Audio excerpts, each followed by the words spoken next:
क्या मोहन कैबिनेट का होने वाला है विस्तार? क्या टीम मोहन में जुड़ने वाले हैं नए साथी?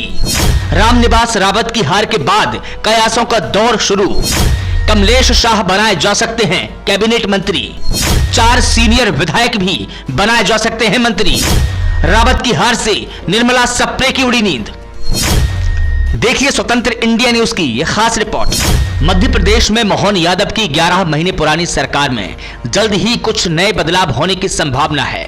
मौजूदा मंत्रिमंडल में कुछ नए नामों को शामिल करने की तैयारियां हैं। इस नई आमद में उन लोगों को वरीयता दिए जाने की संभावना है जो कांग्रेस का दामन छोड़कर भाजपा में शामिल हुई थी। इस विस्तार में उन विधायकों को भी पद से नवाजा जा सकता है जिन्होंने लोकसभा चुनाव के दौरान अपना बेहतर प्रदर्शन किया था। दरअसल प्रदेश सरकार में वन मंत्री रहे रामनिवास रावत की विजयपुर उपचुनाव में हुई हार के बाद मध्य प्रदेश में मंत्रिमंडल में बदलाव के कयास लगाए जा रहे हैं। वहीं रामनिवास रावत करीब 7 महीने पहले कांग्रेस छोड़कर भाजपा में शामिल हुई थी। मध्य प्रदेश सरकार में उन्हें वन मंत्री बनाया गया था, लेकिन उपचुनाव में हार के बाद रावत के राजनीतिक भविष्य को लेकर सवाल उठने लगे हैं। राजनीति के जानकारों का मानना है कि कांग्रेस से 6 बार विधायक रहे रावत अब कांग्रेस में तो वापस जाने से रही, लेकिन अब भाजपा में रहकर आगे की राजनीति करना उनकी मजबूरी बन चुकी है। हालांकि चुनाव हारने के बाद भाजपा में उनकी आगे की राह आसान नहीं होगी।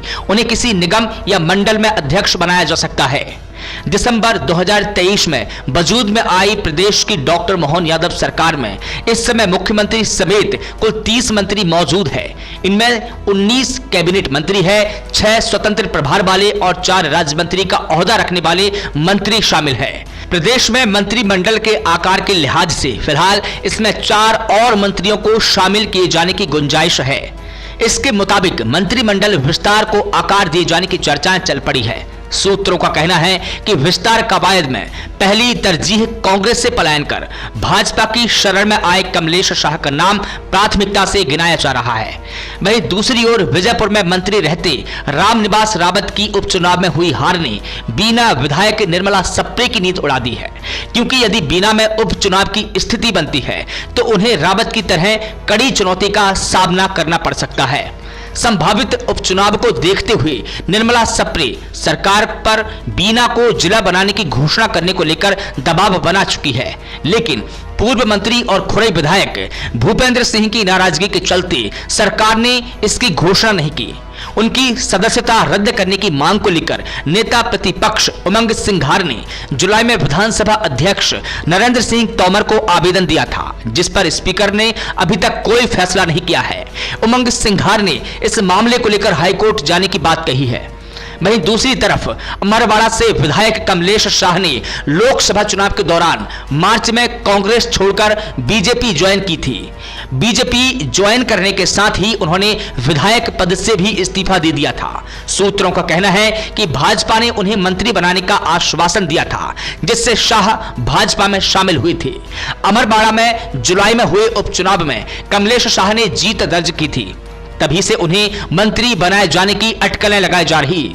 लेकिन रावत को मंत्री बनाए जाने से पार्टी नेताओं को नाराजगी का सामना करना पड़ा और जिसको देखते हुए शाह को मंत्रिमंडल में जगह नहीं मिली। अब चूंकि रामनिवास रावत चुनाव हार चुके हैं, इसलिए मंत्रिमंडल विस्तार की अटकलें लगाई जा रही है, जिससे कमलेश शाह को मंत्री बनने की आस बढ़ चुकी है।